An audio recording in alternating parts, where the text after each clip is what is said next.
달에 신고하는 것은 확정신고예요. 일단 소득세는 이렇게 확정신고납부하는 방법이에요. 다만 또 일부 양도소득은 예정신고납부가 있어요. 양도소득은 또 예정신고납부가 있어요. 이렇게 신고납부하는 세금이 다른 거죠. 그죠? 만약에 이제 신고납부 의무 등을 안 하면 뭐가 있을까? 가산세가 붙게 돼요. 자, 그러면 이 소득세에 대해서 몇 가지 중요한 걸 설명했는데, 절대 까먹지 말아야 될 것은 그 80쪽에 제일 위에 가로 2번이죠.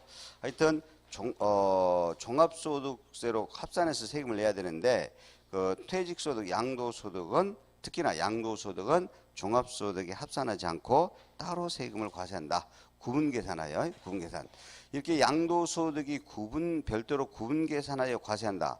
이것이 작년에도 옳은 정답이었고 그리고 과거에도 몇 번 옳은 정답으로 나왔습니다. 옳은 정답으로. 그죠? 작년에도 옳은 정답이 이거예요.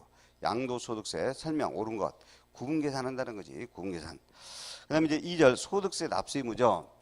우리 이제 소득세는 이제 언제 납세 의무가 성립되죠? 납세 의무 성립이라는 것이 과세 요건이 충족이죠. 요건. 세금이 부과되려면 요건이 필요하잖아요. 그럼 과세 요건이 언제 충족돼? 당연히 과세 기간이 끝날 때. 1년 과세 기간이 끝나는 때 이제 납세 의무가 성립되죠. 이때 이제 요건이 충족되죠. 그러니까 과세 기간이 끝날 때 납세 의무는 성립되지만 이제 세금을 신고해서 내가 내일 세금이 얼마인지를 확정하죠. 그래서 확정은 이제 신고로서 확정. 과세기간이 끝날 때 납세 의무 성립, 신고로서 확정. 근데 예정신고는 거 있잖아. 예정신고. 예정신고는 언제 납세 의무 성립되죠? 과세 표준이 되는 금액이 발생한 달의 말일.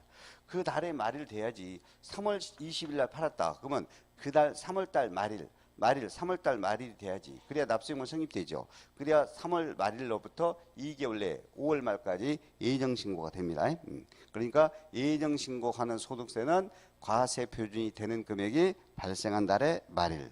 그 다음에 일반적인 확정신고 소득세는 과세기간이 끝나는 때, 이때 납세의무 성립되고, 그 다음에 납세의무 금액은 확정은 어떻게 한다? 신고로서. 원칙적으로 신고로서. 과세 표준 및 세액을 신고로서 확정하죠. 신고로서 확정. 자, 그리고 그 2번 항에 납세 의무자와 납세지가 있는데, 당연히 소득세 납세 의무자는 개인이요, 개인. 그 개인인데 법인으로 한다고 하면 안 되지. 소득세는 개인이 납세 의무자예요.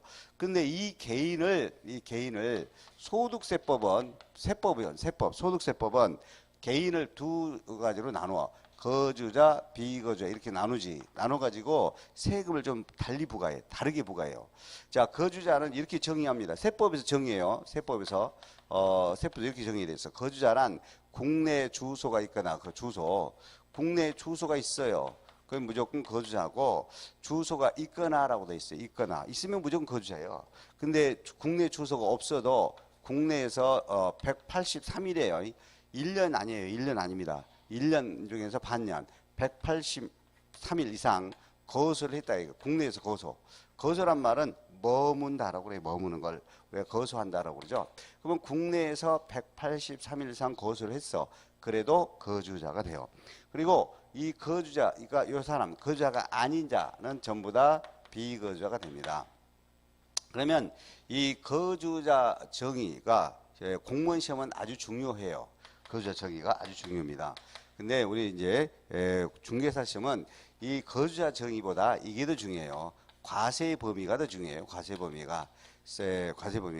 조금 전에 8가지 소득이 있었어요. 8가지 소득.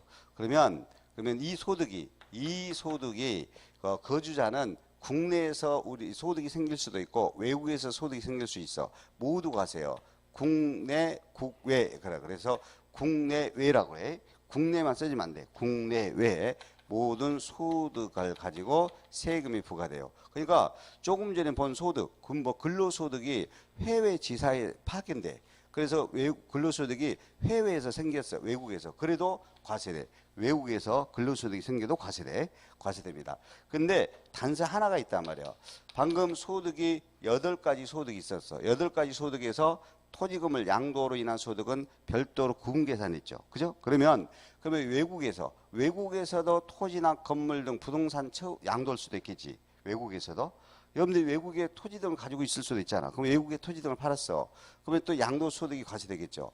그러면 그 외국에서 토지나 건물 등을 팔아서 양도소득